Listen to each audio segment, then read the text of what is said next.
আসসালামু আলাইকুম। আশা করি সকলে ভালো আছো। আজকে আমি এমন একটি চিকেনের মজাদার রেসিপি তৈরি করব যেটা দিয়ে তোমরা এই রমজানে ইফতারের জন্য একটি পারফেক্ট ইফতার তৈরি করতে পারবে, খাবার তৈরি করতে পারবে। বিশেষ করে সিঙ্গারা, বিশেষ করে রোল, তারপরে পিজ্জা, বার্গারের চপ যেকোনো আইটেমের জন্য এই চিকেনটা হবে একদম পারফেক্ট। তো কথা বলতে, বলতে অনেকটা দূর চলে এসেছি। তোমরা দেখেছো আমি প্যানে তেল দিয়ে আমি কিন্তু সবসময় রেগুলার তেল হিসাবে আমি এখানে সরিষার তেলটা ইউজ করি। তোমরা যেই তেল খাও সেটাই ইউজ করবে, কোনো ব্যাপার না।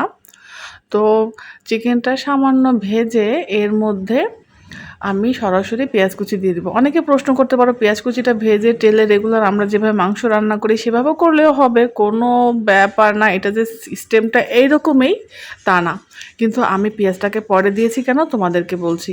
পেঁয়াজটাকে পরে দেওয়ার কারণে দেখা গেল যে চিকেনের যে আমরা রোলটা তৈরি করি বা সিঙ্গারাটা তৈরি করি এর মধ্যে দেখবা যে এক্সট্রা একটা পেঁয়াজ কুচি কুচি ভাব থাকে। তো পেঁয়াজটা যদি আমরা পরে দিই সিদ্ধ হয়ে এটা কুক হয়ে পরে মাংসটার সাথে খুব সুন্দরভাবে এটা একটা এমনভাবে মিশে যায় যেন এটা পেঁয়াজের ফ্লেভারটা তো কামড়ে কামড়ে মজা, মানে পেঁয়াজ প্লাস মাংস দুইটাই অনেক মজা হয়ে যায়। তোমরা বাসায় একবার হলেও ট্রাই করবে, দেখবে কতটা ইয়ামি হয়। আমি কিন্তু রমজানের শুরুর দিন এই চিকেনটা করে রেখেছিলাম, এখনও পর্যন্ত আমার বাসায় আছে। 7-8 দিন আমি চিকেনের কিছু অংশ, একটা মুরগির কিছু অংশ দিয়ে এটা তৈরি করে রেখেছি। আর বাসায় যেহেতু মানুষ কম, তোমাদের মতো তৈরি করবে। আমি এখানে 1 সপ্তাহটা তৈরি করেছি। পরে দেখা যাবে শেষ হয়ে গেলে আবার তৈরি করব ইনশাআল্লাহ।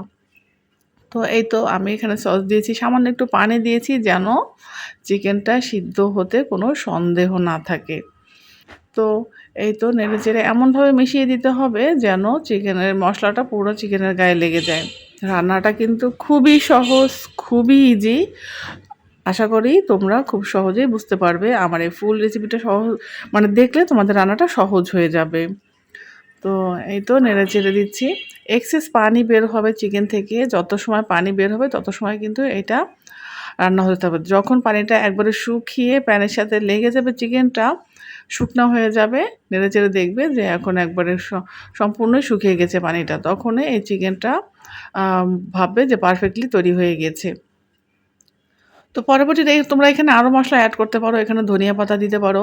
আমি দিইনি, আমার বাচ্চারা ধনিয়া পাতা পছন্দ করে না, সেজন্য। তোমরা তোমাদের কিন্তু রান্নার সিস্টেম কিন্তু এইটাই, মানে ছোট, ছোট করে কেটে নেবে। অনেকে কিমা করে নেয়, কিন্তু এইটা কিমা করে নিলে মুখে কামড়ে, কামড়ে এই চিকেনটা পড়ে না। এইভাবে দানা, দানা করে কেটে নিলে চিকেনে কিন্তু একটা রোল বা সিঙ্গারা যেকোনো কিছু খেলেই কিন্তু এর মধ্যে চিকেনের একটা মুখে দিলেই কামড়ে, কামড়ে একটা চিকেন ভাব হয়ে যায়। দেখো কত চমৎকার, মাশাআল্লাহ, ওয়াও জাস্ট দেখতে।